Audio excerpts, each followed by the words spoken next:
Hi, and welcome to this time-lapse version of part 4 and the final part of drawing Keeva the German Shepherd.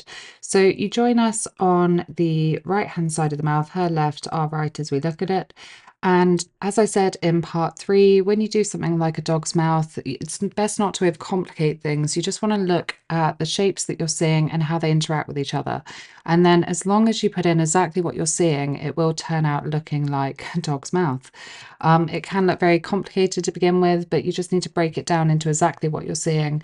And I do talk through this in the real-time tutorial. So I'm just doing the neck ruffles there, and the really exciting bit is about to come because I felt like this portrait was quite sort of half finished for quite a lot of it because of this collar. And because I couldn't get the collar in, I felt like I just wasn't finishing bits off because I needed to put in those overlapping bits of fur over the top of the collar. And so it was until it was in and done, there was nothing I could do about it. So I got really excited when I got here. So I'm just talking through exactly how I've done this collar. It's in quite a deep shadow, so you can't really see particularly much of it. So it's mostly just blacks and a few dark greys, a bit of purple in there, but there's no real excessive amount of colour because I didn't want to add colour and light that wasn't there because it would make this look unrealistic. I wanted to stick to the colours and the light that I was actually seeing. So you'll see I just did the sort of the brass nozzles in there, and so that's the metal sort of reflecting. So I just talked through the colours that I'm using there. And now I'm getting to do those overlapping bits of neck hair coming over the top of the collar. And look what a massive difference that is making.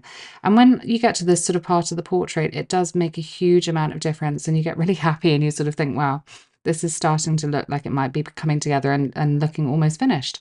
So I'm just starting to do the body. I've gone in with the Unison soft pastels. It's the Natural Earth range again that I'm using there. And I've just popped all of those pastels onto the page to sort of put the outline of where I want those colors and shapes. And I'm then going over the top with the pastel pencils to get in the detail. And obviously you're not going to get the detail in on the very first layer. You need to gradually build up from your darks to your lights and gradually get that detail in as you go.